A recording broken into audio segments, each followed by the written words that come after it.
करो जी, आपने 2 या 3 बार मेंशन करा स्टेट कोड के बारे में बात जी करी जी आपने। जी जी जी ऐसा डीपीएपी का क्या स्टैंड है 370 या 35A को लेके? देखिए सवाल है आपसे, आप जी कह रहे हैं स्मार्ट मीटर, बट आपको नहीं लगता जब से जैसे चीज़ें डेवलप हो रही हैं तो हमें जी मीटर भी तो एडवांस करने पड़ेंगे? देखिए, यूथ को बेरोजगार करने में, रोजगार पैदा नहीं करने में सरकार जिम्मेवार है। अपॉर्चुनिटीज नहीं आ रही है यहाँ पर। 370 टूटने के बाद हमें लगा कि पता नहीं यहाँ कितनी अपॉर्चुनिटीज आ जाएंगी, यहाँ कितनी सरकारी नौकरियां लगेंगी। लेकिन स्कैंडल्स जो हैं वो आए दिन, जब हमारे ये एएसआई के जब एग्जाम्स हुए उसमें हमने स्कैंडल देखने को मिला थे, क्योंकि नगर निगम के अंदर एक प्रक्रिया चली, नाम चेंज करने की प्रक्रिया, कि इस चौक का नाम आप चेंज कर दें, भारत माता चौक कर दें, इस चौक का नाम अटल बिहारी वाजपेयी जी के नाम पे कर दें, क्योंकि वो अपने लीडर्स को खुश करना चाहते थे।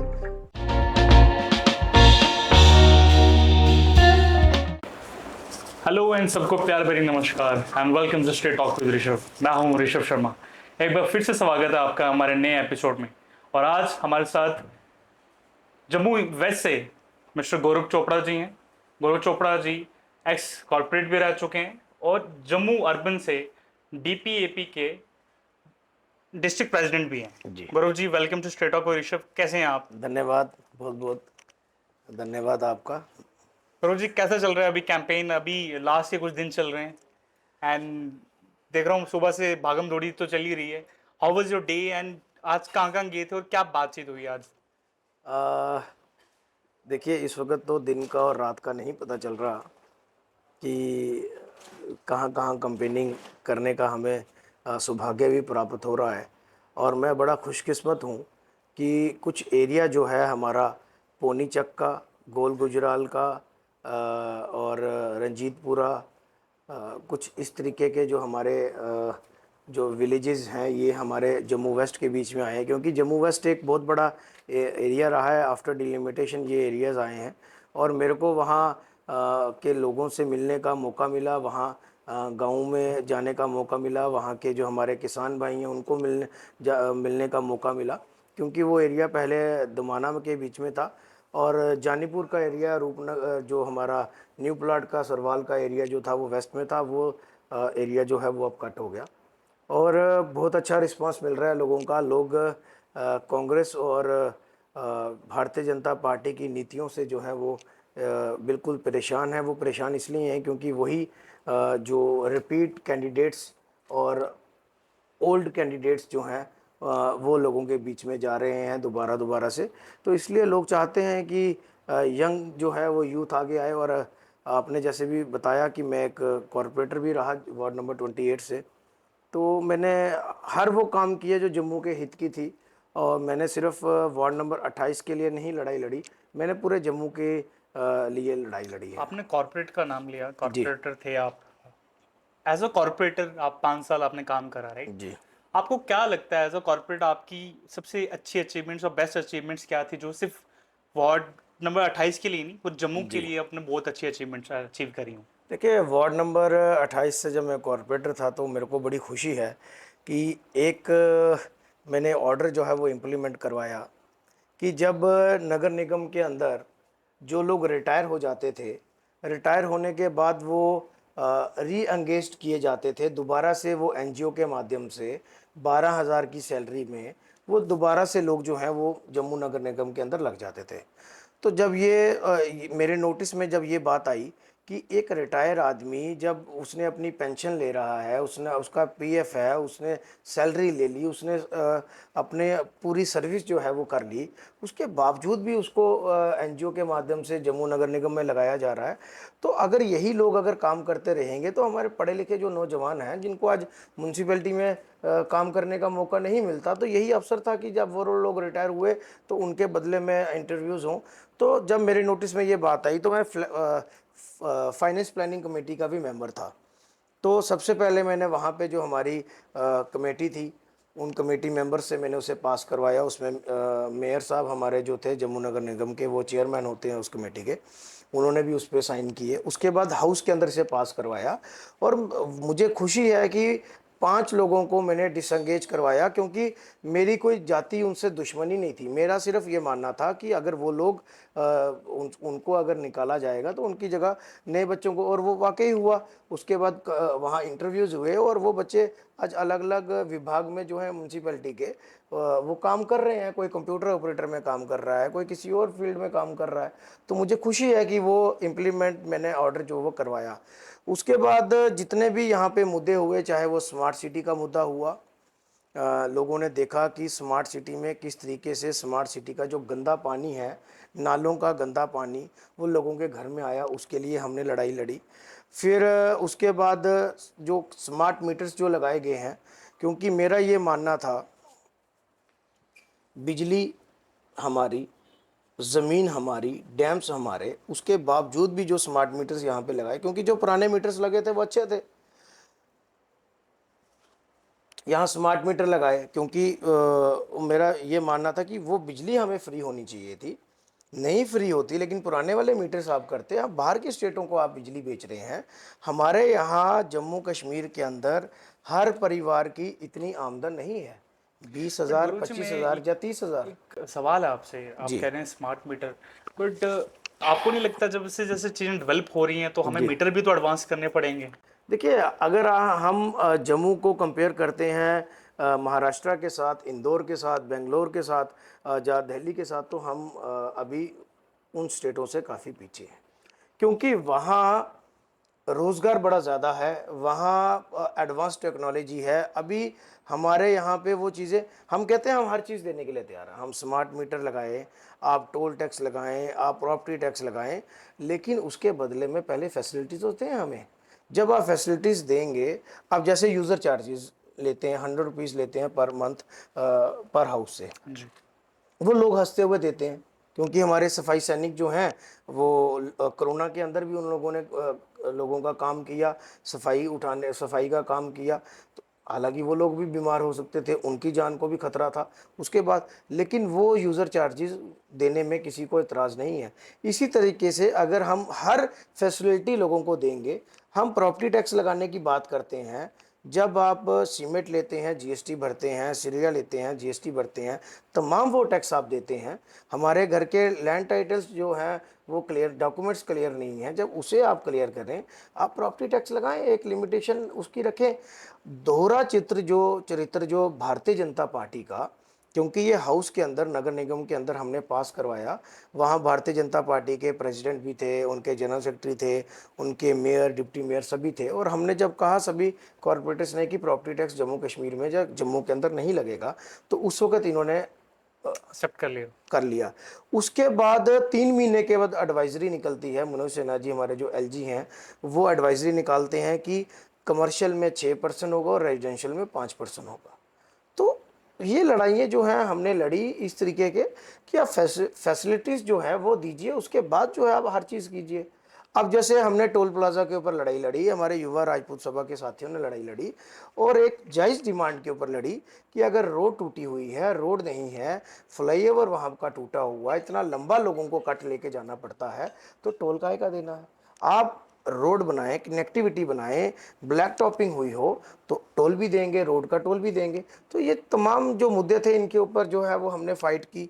और आपने बेरोजगारी की बात करी, जी आपने कहा आप जी खुद भी यूथ हैं, आई थिंक, जी राइट? जी जी डीपीएपी के सबसे यूथ कैंडिडेट भी हैं आप जम्मू जी के जी असेंबली इलेक्शन के, जी राइट? जी सिर्फ बेरोजगारी जम्मू कश्मीर में एक बढ़ता हुआ दिखती रही है, राइट?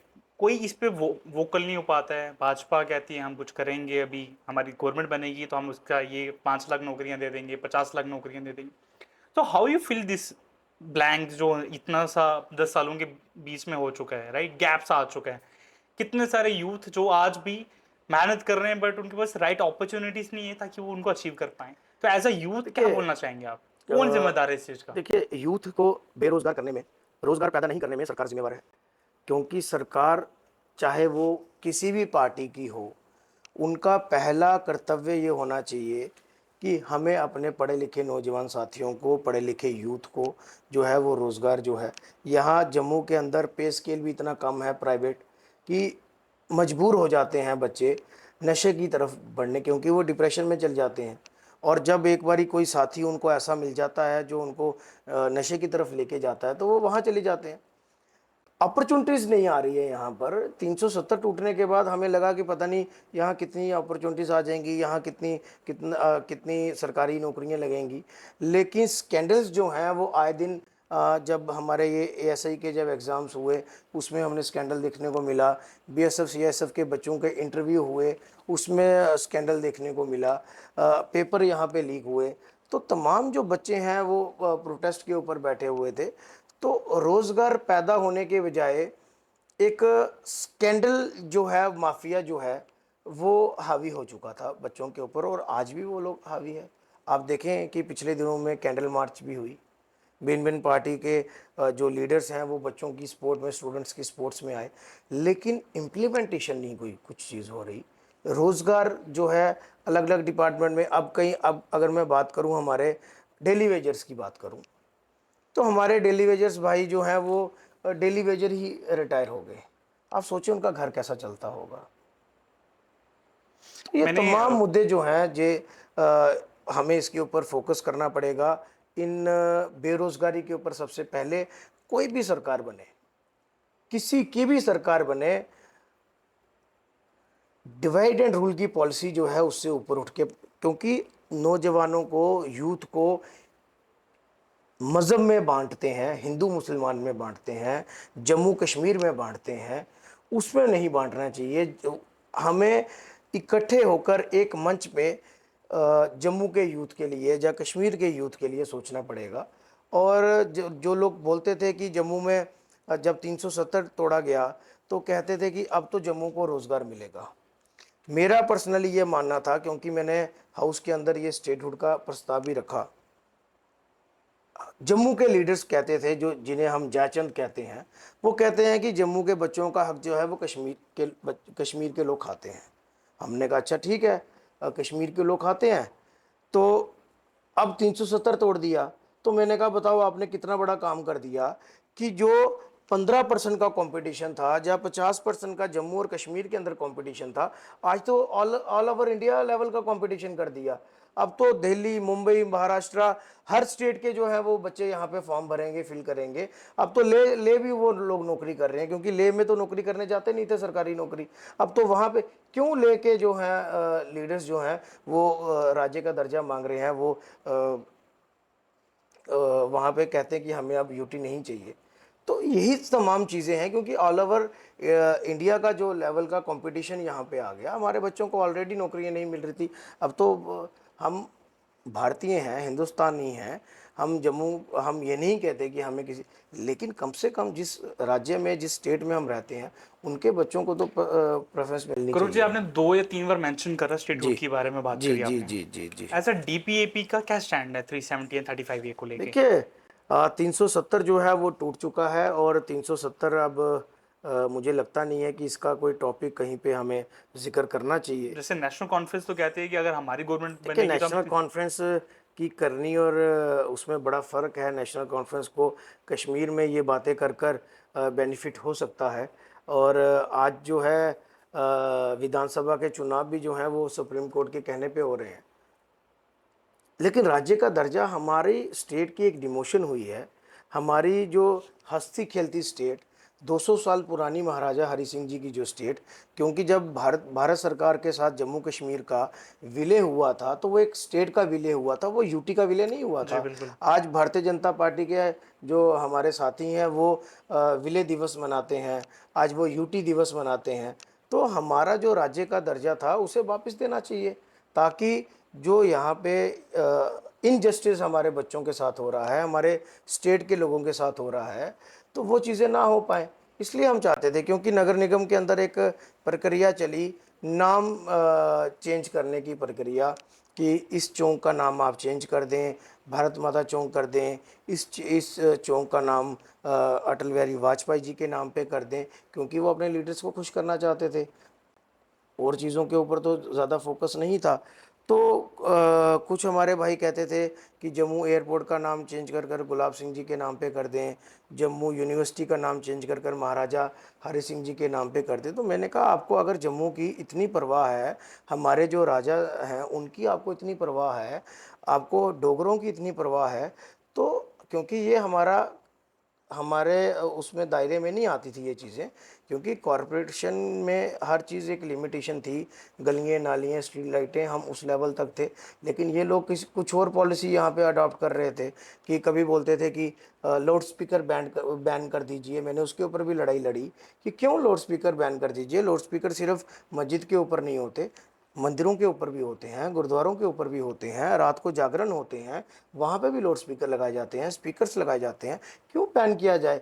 ये एक सोची समझी पॉलिसी के तहत ये लोग चलते थे। इसलिए मैंने कहा कि महाराजा हरि सिंह जी की छुट्टी जब हम लोग पास कर सकते हैं, जम्मू नगर निगम के लोग, तो स्टेटहुड का दर्जा पास कीजिए और सेंट्रल गवर्नमेंट को भेजिए, आप यहाँ पे पास कीजिए।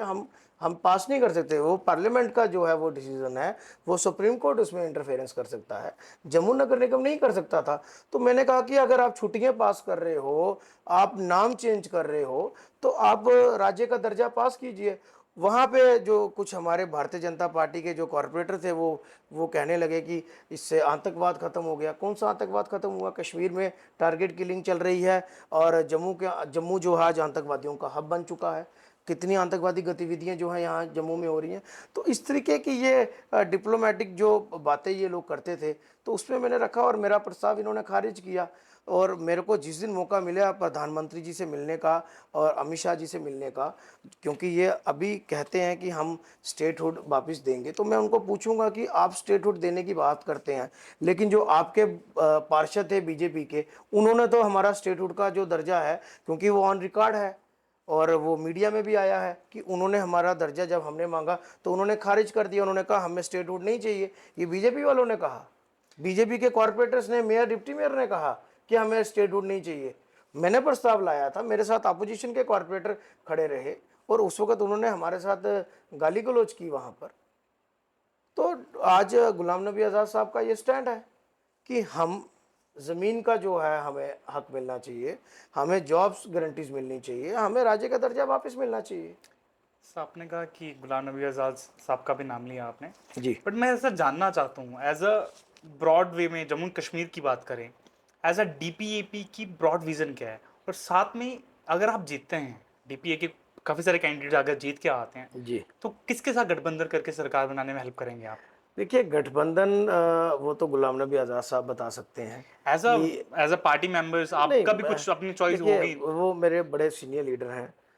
मैं गुलाम नबी आज़ाद साहब को मानता हूँ कि वो एक अपने आप में एक पॉलिटिकल इंस्टीट्यूट, एक पूरा कॉलेज हैं वो गुलाम नबी आज़ाद साहब, क्योंकि उन्होंने लगभग सभी प्रधानमंत्रियों के साथ काम किया, चीफ मिनिस्टरों के साथ काम किया, बड़े बड़े पोर्टफोलियो उनके पास रहे।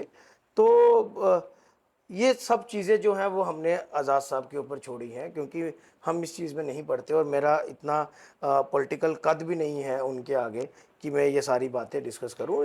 लेकिन एक लेवल पे आके करेंगे और जो अच्छी बात होगी वहाँ पे हम, जब हमसे पूछा जाएगा तो हम उन्हें बताएंगे। लेकिन इस चीज़ में मैं नहीं जाता। मेरा जो फोकस है वो जम्मू वेस्ट के ऊपर है, क्योंकि जम्मू वेस्ट का एरिया पिछले कुछ 15 सालों से सताया हुआ है। 10 साल के बाद चुनाव हो रहे हैं, उससे पहले भी ये सताया हुआ था। तो इसलिए मेरा फोकस जम्मू वेस्ट के लोगों के लिए कुछ करने का आप है। स्टेटहुड की बात करते हैं, राइट? जी जी। बट बीजेपी के मैनिफेस्टो में स्टेटहुड भी है, बीजेपी के मैनिफेस्टो में लैंड देखिए रिफॉर्म भी है, तो कैसे देखते हैं? देखिए आज संकल्प निकाल रहे हैं, आज मैनिफेस्टो निकाल रहे हैं।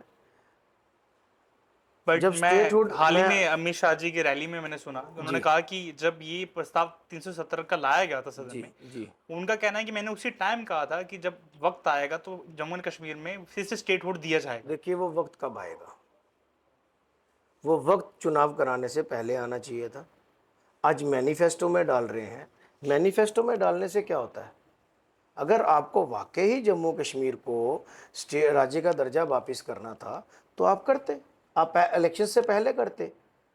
लेकिन इनकी मंशा कुछ हो रहा है, पता नहीं कितना वेट करना पड़ेगा जम्मू कश्मीर के लोगों को राज्य के दर्जे के लिए। और मैनिफेस्टोज निकालते हैं यहाँ पे, हम 3-3 हज़ार पेंशन जो है वो लागू कर देंगे। आप मुझे बताएं, जब इन्हें मालूम था कि जम्मू कश्मीर के अंदर चुनाव करवाने हैं किसी भी वक्त, क्योंकि इन्हीं के इशारे के ऊपर चुनाव हो सकते थे, लेकिन इनको अब ये आइडिया भी नहीं था कि सुप्रीम कोर्ट के कहने पे इतनी जल्दी चुनाव होंगे।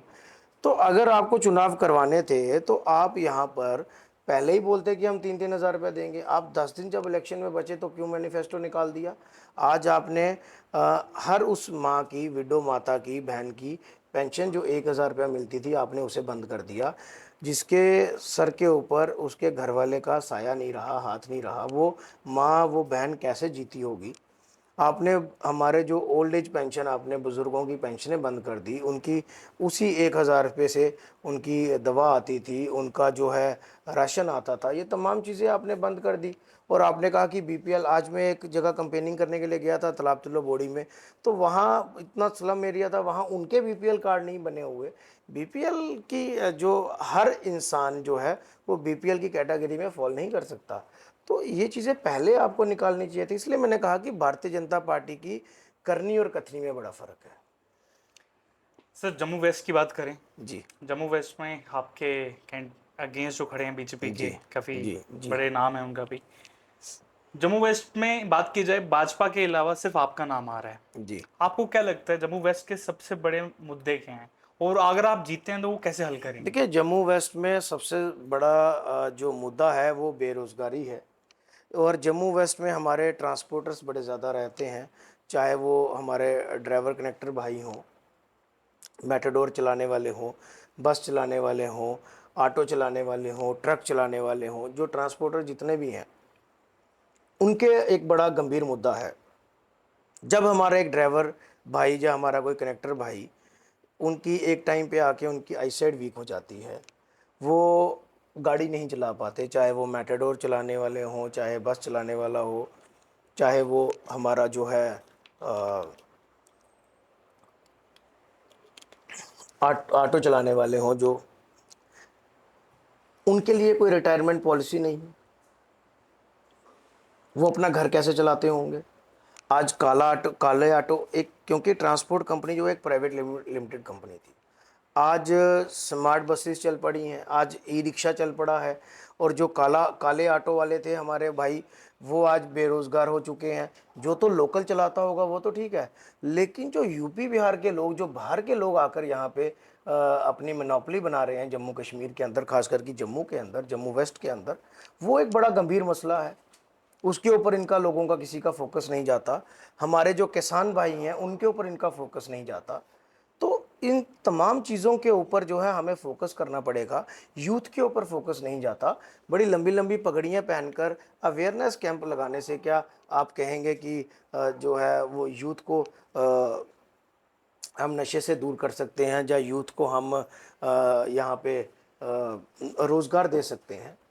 मैंने हर पुलिस पब्लिक मीट में कहा कि नशा आज इतना ज़्यादा बढ़ चुका है, हर घर में नशा घुस चुका है, हमें उस पे रोक लगाने के लिए बड़ा सख्त कदम उठाना पड़ेगा। हर पुलिस पब्लिक मीट में मैं कहता हूँ।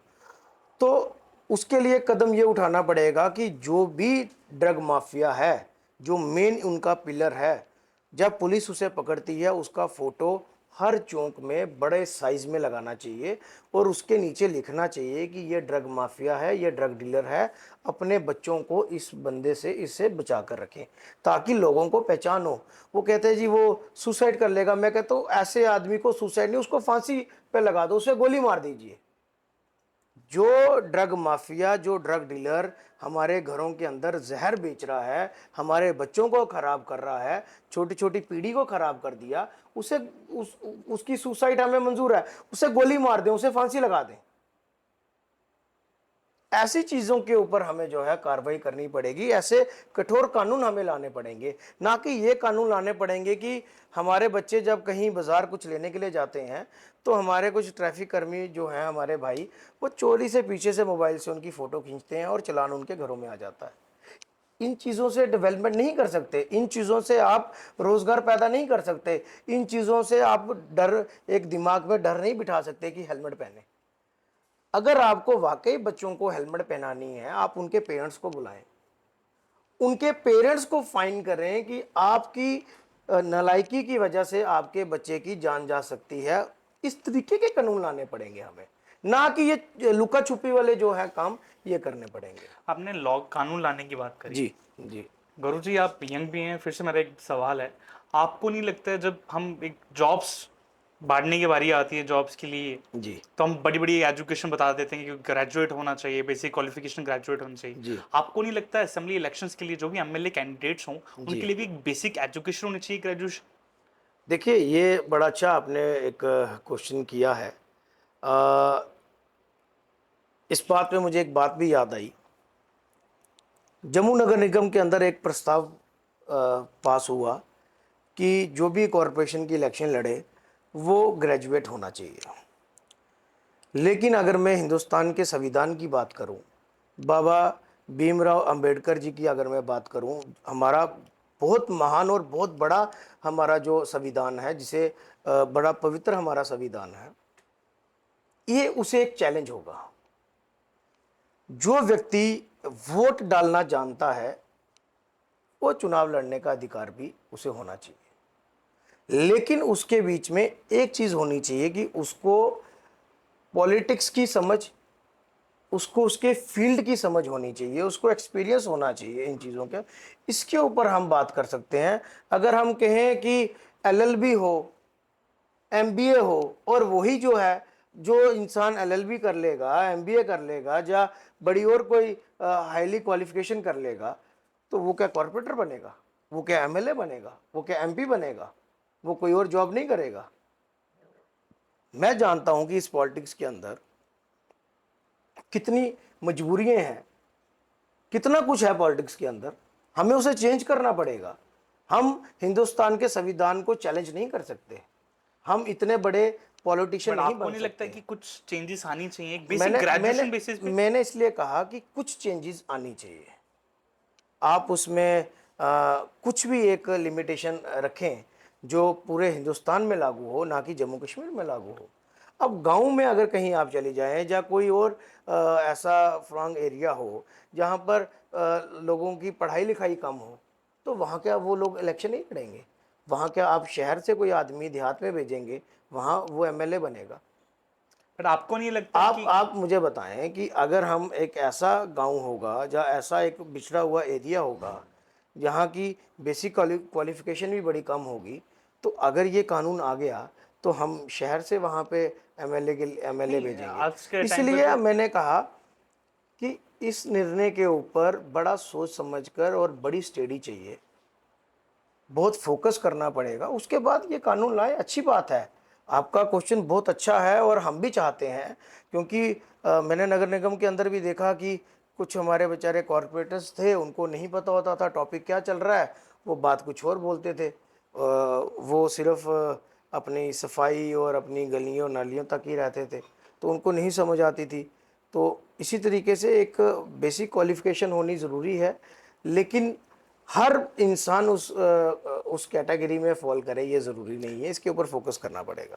गुरु जी, 1947 में देश आज़ाद हुआ था, जी जी 2024 में है। जी आज भी इलेक्शंस, रोड, बिजली, जी। हेल्थ केयर सर्विसेज, इन पे ही लड़ा जा रहा है। बड़ा आपको अच्छा, नहीं लगता ये सब बहुत कुछ बहुत साल आ, पहले हो जाना चाहिए था? आपने बहुत अच्छा क्वेश्चन पूछा। मेरी एक डिबेट हुई थी डीडीसी की जब इलेक्शंस थे, और उस वक्त गुपकार गैंग जो है वो बड़ा, भारतीय जनता पार्टी के लोगों ने गुपकार गैंग को बड़ा उछाला। उसके ऊपर वो चुनाव लड़े गए कि Gupkar gang, Gupkar gang, Gupkar gang. मैंने उस समय भी कहा कि ये चुनाव जो हैं वो आपके कार्य के ऊपर होने चाहिए कि इस एमएलए ने, इस कॉरपोरेटर ने अपनी कितनी गलियां बनाई, कितने ट्रांसफार्मर्स लगाए, कितने बच्चों को रोजगार दिया। डेवलपमेंट के ऊपर अगर वो वोट मांगे, हिंदू मुसलमान के ऊपर वोट ना मांगे, मज़हब के ऊपर वोट ना मांगे, तो फिर तो चुनाव का मज़ा है। अब जिसे, जैसे आपने कहा कि भारतीय जनता पार्टी के जो प्रत्याशी हैं, आज मैं आपके चैनल के माध्यम से पूछता हूं कि उन्हें पूछें कि आपने जम्मू के लिए कौन सी लड़ाई लड़ी? जब स्मार्ट मीटर्स की बात थी आपने प्रोटेस्ट किया, आपने कोई प्रेस कॉन्फ्रेंस की? प्रॉपर्टी टैक्स की बात थी आपने कोई प्रोटेस्ट किया, आपने कोई प्रेस कॉन्फ्रेंस की? जब येलो लाइंस की बात थी आपने कोई प्रोटेस्ट किया? आज दरबार मूव बंद कर दिया गया। दरबार मूव एक हमारे घरों का एक एक आमदन थी, एक सोर्स था। किराए पे कमरे लगते थे, लोगों के घर आमदन आती थी। बाजार में दुकानदारों भाइयों के पास जब हमारे कश्मीरी भाई आते थे तो फ्रेश अराइवल भी खरीद के ले जाते थे, बाज़ारों में रौनक होती थी। आज वो भी आपने बंद कर दी, हमारे लोग वहाँ नहीं जा पाते। एक भाईचारा जो था उसको भी आपने डैमेज करने की कोशिश की। जब जब कश्मीरी भाई यहाँ आते थे और जब हमारे लोग वहाँ जाते थे तो एक भाईचारा भी कायम रहता था, एक व्यापार भी बढ़ता था, सेल परचेज बढ़ती थी, आपने उसे भी कम कर दिया। तो तब वो क्यों नहीं इस इन मुद्दों के ऊपर बोले? जब येलो लाइंस का मुद्दा था क्यों नहीं बोले? स्मार्ट सिटी का मुद्दा था, स्मार्ट सिटी जब यहाँ पे बन रही थी, 1 घंटे की बारिश में लोगों के घरों में गंदा पानी आ जाता था, क्यों नहीं बोले? जब बीएसएफ सीएसएफ के बच्चे 80 दिन बीजेपी के ऑफिस के बाहर बैठे हुए थे और उनको बोला कि आपका मुद्दा हल कर देंगे और उन्हें बीजेपी ज्वाइन करवा दी, क्यों नहीं वो लोग बोले? क्यों नहीं रिहाड़ी के अंदर प्रोटेस्ट किया उन्होंने? तो ये तमाम मुद्दे जो हैं आज उनको करना चाहिए था। पार्टी प्रेसिडेंट की, डिप्टी चीफ मिनिस्टरों की टिकटें कट गई और ये आए, पैराशूट से आए हैं, कैसे आए हैं मुझे नहीं मालूम, मैं नहीं इसमें जाता। आपके सामने ही हैं वो, कैसे आए हैं, कहाँ से आए हैं, लोग नहीं जानते उन्हें। हमने काम किया है। मैं कहता भारतीय जनता पार्टी और कॉरपोरेटर को टिकट देती तो मैं भी उनका समर्थन करता कि एक तो एक्सपीरियंस और दूसरा काम किया है, इसलिए उस बलबूते पे उन्हें टिकट मिला। लेकिन ये भारतीय जनता पार्टी के प्रत्याशी कहाँ से आए हैं? जैसे ये आए हैं वैसे ही हमारे कांग्रेस के प्रत्याशियों का प्रत्याशी भी जो है वो वैसे ही हैं, क्योंकि वो अपना ही नगर निगम का चुनाव जो है वो हार गए और वहाँ से भारतीय जनता पार्टी का कॉरपोरेटर जो है वो जीत कर आया। तो अगर कांग्रेस भी एक अच्छे और एक इलेक्टेड कॉरपोरेटर को टिकट देती तो मैं उन्हें भी सलाम करता। लेकिन ये जो बड़ी पार्टीज हैं ये इसी दायरे के बीच में घूमती हैं, इसलिए मैंने गुलाम नबी आज़ाद साहब का दामन जो है वो थामा। आज मेरे को डिस्ट्रिक्ट प्रेसिडेंट बनाया, आज सबसे यंग जो है उन्होंने मुझे टिकट दिया, मैंडेट दिया जम्मू वेस्ट से, इसलिए मैंने गुलाम नबी, क्योंकि गुलाम नबी आज़ाद साहब की सोच एक बड़ी पॉजिटिव और यूथ के फेवर की सोच है। कल आपकी रैली भी है, गुलाम नबी आजाद साहब भी आ रहे हैं, जी उनकी हेल्थ ठीक नहीं थी, बट आपके लिए वो कल रैली कर रहे हैं, तो कुछ उसके बारे में बताएंगे, क्या स्पेशल है कल की रैली के लिए? देखिए, मैं गुलाम नबी आज़ाद साहब का बड़ा शुक्रगुजार हूँ कि जिन्होंने कल मुझे ये समय दिया, क्योंकि हम लोग सभी जम्मू कश्मीर के लोग घबरा गए थे जब उन्हें बीपी जब उनका शूट किया और थोड़ा सा हार्ट में उनको प्रॉब्लम आ गई और एम्स में वो 3 दिन रहे, उसके बाद उनको छुट्टी मिली। तो हम लोग भी घबरा गए थे कि पहले तो हम यही दुआ करते थे, भगवान से यही प्रार्थना करते थे, माता रानी से यही प्रार्थना की कि उनको जल्द से जल्द स्वस्थ उन्हें किया जाए। और दूसरा, हमें यही भी दिमाग में था कि चुनाव आ गए हैं और जब आज़ाद साहब चुनाव में नहीं होंगे तो हम लोग क्या करेंगे। लेकिन भगवान का ऐसा करिश्मा हुआ कि आज वो तंदुरुस्त हैं और हमारे बीच में आ गए कंपेनिंग करने के लिए। और कल मैं सभी से मैंने अपील की है कि बढ़ चढ़कर उस जनसभा में आएँ और गुलाम नबी आज़ाद साहब की बात सुने, क्योंकि गुलाम नबी आज़ाद साहब एक बड़े विजनरी लीडर हैं। मैंने पहले भी कहा, जम्मू के अंदर जब डिस्ट्रिक्ट की डिमांड उठी, ऋषि कुमार कौशल जी हमारे रियासी के बहुत बड़े महान नेता थे और उन्होंने एक शर्त रखी थी कि मैं अपनी दाढ़ी और अपने बाल जो हैं वो तब तक नहीं कटाऊंगा जब तक रियासी को डिस्ट्रिक्ट नहीं मिलेगा। गुलाम नबी आज़ाद साहब ने जब शपथ ली एज ए सीएम तो उन्होंने रियासी डिस्ट्रिक्ट बनाया और खुद रियासी में जाकर ऋषि कुमार कौशल जी का आशीर्वाद भी लिया, साथ भी दिया और उनके बाल भी उनको आग्रह किया कि आप अपने बाल कटवाएं, दाढ़ी कटवाएं। इसी तरीके से उन्होंने सुपर स्पेशलिटी हॉस्पिटल बनाया। 3 महीने के अंदर ही बाबा अमरनाथ जी का जो यात्री भवन है भगवती नगर में बनाया। जम्मू के अंदर नौकरियां दी, क्योंकि और सबसे बड़ी बात, जम्मू को पहला चीफ मिनिस्टर जो जम्मू का मिला वो गुलाम नबी आज़ाद साहब की शेप में मिला, गुलाम नबी आज़ाद साहब की शक्ल में मिला। इसलिए गुलाम नबी आज़ाद साहब बड़ा विजनरी लीडर हैं और कल उन्हें सुनने के लिए लोग आ रहे हैं और हम चाहते हैं कि जम्मू वेस्ट के लोग मुझे भी आशीर्वाद दें और गुलाम नबी आज़ाद साहब को भी सुनने के लिए आएँ।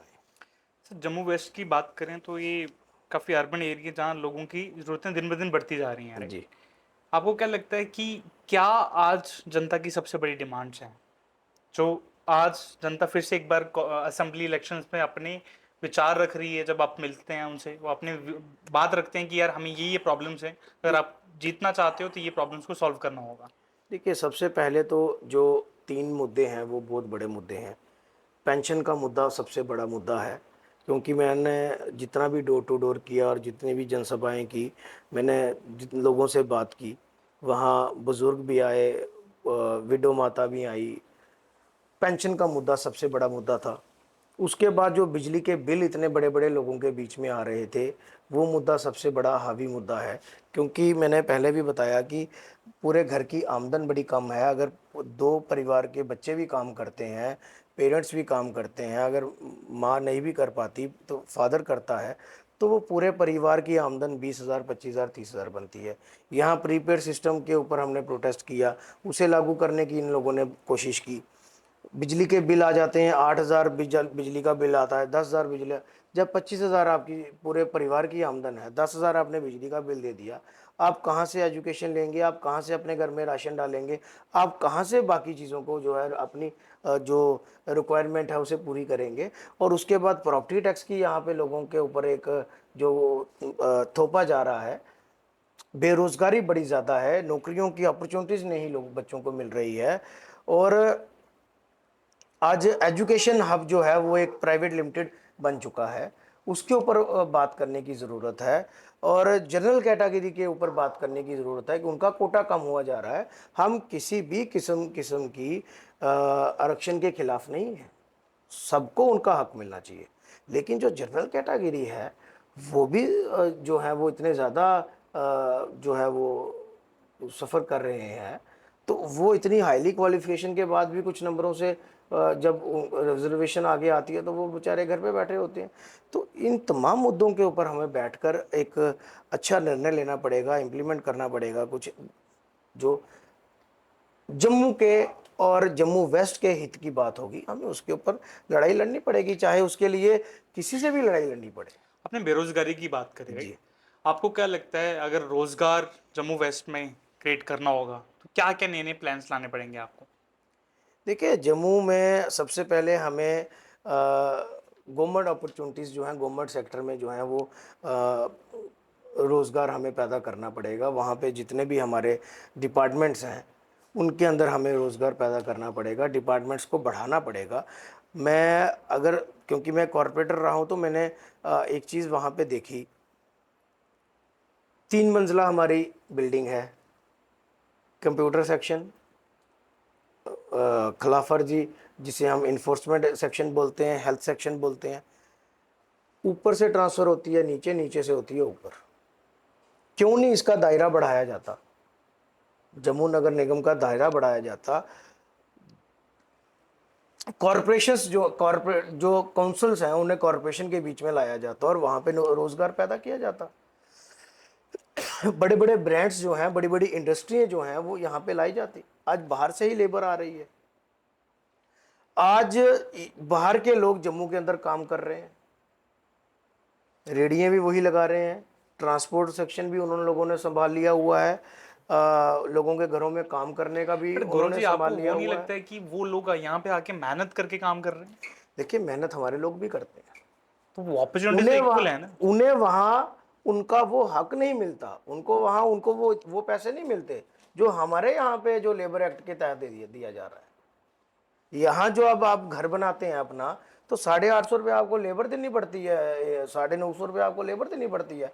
अगर इतना हक उनको वहाँ पे मिलता तो वो यहाँ काम करने के लिए नहीं आते। इस चीज़ के ऊपर फोकस करना पड़ेगा, हर चीज़ के ऊपर फोकस करना पड़ेगा, मेट्रो के ऊपर फोकस करना पड़ेगा। बच्चों को रोजगार देने के लिए हमें नई नई तरकीबों को लाना पड़ेगा। जिस प्रकार इंदौर काम कर रहा है, जिस प्रकार बेंगलोर काम कर रहा है, महाराष्ट्र काम कर रहा है। आपको लगता है कि उस टाइप की लीडरशिप जम्मू कश्मीर में है? देखिए, जम्मू कश्मीर में जो लीडरशिप है वो जम्मू कश्मीर के बीच में रहती है। जम्मू वाले कश्मीर को रोते हैं, कश्मीर वाले जम्मू को तो रोते फिर हैं। उसका और हल कौन आप निकालेगा फिर? देखिए, G20 हुआ तो G20 कश्मीर में हुआ, क्यों नहीं जम्मू में हुआ? करते जम्मू में, जम्मू को रोजगार मिलता, होटल इंडस्ट्री को रोजगार मिलता, मेरा ये हर सवाल भी चीज था आपसे मिलता। कि आज जब टूरिज्म की बात करती है, कश्मीर जी। को बढ़ा चढ़ा के बताया जाता है कि जम्मू में भी कुछ प्लेसेस हैं, पर जम्मू को इतना प्रमोट नहीं किया जाता है। देखिए, जम्मू को प्रमोट इसलिए नहीं किया जाता कि हमारे लोगों के ऊपर वो लोग बड़े हावी हो जाते हैं। हमारे लीडर्स जो हैं वो सिर्फ कहते हैं कि सेपरेट जम्मू। एक लीडर हमारे कहते थे सेपरेट जम्मू, आज वो कांग्रेस में शामिल हो गए। हरलाल सिंह जी भारतीय की जन बात करते हैं। जनता पार्टी अपने आप को एक कट्टर हिंदूवादी पार्टी बना समझती है। मैं आपके चैनल के माध्यम से भारतीय जनता पार्टी के लोगों से पूछना चाहता हूं कि अगर आप जम्मू के हित की बात करते हैं, जम्मू को बचाने की बात करते हैं, आप हिंदुओं की बात करते हैं, आपने कश्मीर के अंदर क्यों अपने प्रत्याशी खड़े किए? आपने क्यों नहीं नारा दे दिया सेपरेट जम्मू का, हिंदू चीफ मिनिस्टर देंगे और सेपरेट स्टेट बना दो जम्मू को, कश्मीर को आप यूटी रखें, कश्मीर को आप अलग कर दें, जम्मू को आप अलग कर दें। इनकी मंशा अच्छी नहीं है। ये जम्मू के लोगों का, लीडर्स का और कश्मीर के लीडर्स का फोकस है कि हम जम्मू कश्मीर करें, हिंदू मुसलमान करें। कश्मीर के कुछ लीडर्स पाकिस्तान का शुक्रिया अदा करते हैं और कहते हैं कि पाकिस्तान के साथ हमें बातचीत करनी चाहिए। जम्मू के लीडर पाकिस्तान को गाली देते हैं और इसी के बीच में सिर्फ जय श्री राम जम्मू के लीडर और कश्मीर के लीडर पाकिस्तान के गुण गाते हैं। तो पॉलिटिक्स चल रही है और पिस्ता जो है वो हमारा नौजवान साथी, हमारा ट्रांसपोर्टर, हमारा किसान, हमारे युवा। तो आपको लगता है कि जनता इस पर आपको सपोर्ट करेगी, एक बार जिता के बिल्कुल असेंबली में भेजेगी आपको? जी, जनता आशीर्वाद देगी और जनता ने अगर अपना विश्वास मुझ पर जताया तो हम जम्मू में एक नई पॉलिटिक्स को जन्म देंगे। हम इस किस्म की धर्म की, हम भेदभाव की राजनीति नहीं करेंगे। सबसे पहले युवाओं के लिए बात करेंगे और जो भी बात करेंगे वो ओपन फील्ड में करेंगे, लोगों से पूछकर करेंगे। बंद कमरे में, एसी कमरे में बैठ के कोई भी कानून पास नहीं होने देंगे। गुरु जी, लास्ट सवाल है। जी एज अ कॉर्पोरेट आपने काम करा, जी राइट? आपको क्या लगता है जब आपको ये असेंबली टिकट दी गई जी। तो आपके आसपास लोगों का क्या कहना था? क्या आपको लगता है कि लोग पार्टी को छोड़ के एक युवा की साइड जाएंगे जो एक बिल्कुल नई पार्टी है, डीपीएपी? क्या आपको लगता है कि वो यकीनन आपको यकीन दिला पा रहे हो आप उनको? बिल्कुल। मुझे खुद नहीं उम्मीद थी कि लोग इस तरीके की चेंजेस चाहते हैं और लोग कहते हैं कि युवाओं को मौका देना चाहिए, क्योंकि उन्होंने, आज मैं नाम नहीं लेना चाहता, इंदिरा गांधी जी के टाइम के हमारे एक मंत्री जी चल रहे हैं, आज भी उन्हीं को टिकट दे दी, मर से चुनाव लड़ रहे हैं। यू उनकी सोच वही पुराने ज़माने की, हमारी सोच आज के ज़माने की, बुज़ुर्गों को साथ लेके चलने की, उनका आशीर्वाद लेने की और नए लोगों को साथ में लेके चलने की। लेकिन उनकी सोच वही पुरानी। तो इस तरीके की सोच से हमें बाहर आना पड़ेगा। और मैंने जितना भी डोर टू डोर कैंपेनिंग की, जितने भी मैंने इंटरव्यूज़ दिए, लोगों के प्यार आते हैं, लोगों का विश्वास आता है और लोग चाहते हैं कि यूथ आगे आए और कुछ कर कर दिखाए, ताकि जम्मू कश्मीर की जो टोपोग्राफी चेंज हो चुकी है उसमें कुछ अच्छी चीज़ें इम्प्लीमेंट हों। क्या तो गौरव लोग बड़े खुश हुए कि एक युवा को, नौजवान साथी को, पढ़े लिखे साथी को जो है वो गुलाम नबी आज़ाद साहब ने टिकट दी। क्या गौरव चोपड़ा जी अपनी जीत मान चुके हैं? देखिए, जीत हार तो ऊपर वाले के हाथ में है। जनता जनार्दन जो है वो हमारे जज हैं। जब तक चुनाव नहीं होते हम इसके ऊपर कुछ नहीं कह सकते कि जनता का रुझान ये क्या होगा। लेकिन मैं आपके चैनल के माध्यम से ये अपील ज़रूर कर सकता हूँ कि बाल्टी मेरा निशान है, और अगर आप युवाओं को आगे लाना चाहते हैं, जम्मू का सुधार करना चाहते हैं, जम्मू वेस्ट का सुधार करना चाहते हैं, तो अपने भाई, अपने बेटे को एक मौका लोगों को देना चाहिए। बड़ी बड़ी पार्टीज़ जो आज पैसे के घमंड में जी रही हैं, उनको आज रिजेक्ट कर कर एक नई सोच को जन्म देना चाहिए। ये थे मेरे साथ गौरव चोपड़ा जी। गौरव चोपड़ा जी से मैं पूछना चाहूँगा, Gaurav Chopra ji, thank you for giving us time. I hope जो मेरे सवाल थे धन्यवाद। कुछ जवाब दिया आपने, और आई होप आपको ये इंटरव्यू पॉडकास्ट पसंद आयो। कुछ मेरे ऑडियंस से जम्मू वेस्ट की जनता से कुछ पर्टिकुलरली कहना चाहते हैं, सिर्फ लास्ट के 20 सेकंड्स में बोलना चाहें तो? बड़ा धन्यवाद आपके चैनल का, और आपका बड़े अच्छे आपने क्वेश्चंस किए, और युवाओं के ऊपर आपने ज़्यादा फोकस रखा। मैं आपके चैनल के माध्यम से जम्मू वेस्ट के लोगों से, तमाम जम्मू के लोगों से यही अपील करता हूं कि अपने भाई, अपने बेटे को, आपने देखा कि मैंने किस तरीके से एज ए कॉरपोरेटर जम्मू की लड़ाई लड़ी, अपने वार्ड की लड़ाई लड़ी, और आप मुझे विश्वास दें, अपना आशीर्वाद दें। मेरी जो बाल्टी है वो अपने वोटों से भर दें, मेरा चुनाव चिन्ह बाल्टी है, और उसे भर दें ताकि मैं आपका इसी तरीके से काम कर सकूं, जम्मू में एक नई सोच को जन्म दे सकें। धन्यवाद। जय Hind. Thank you Guru ji for हमें टाइम देने के लिए, थैंक यू सो मच।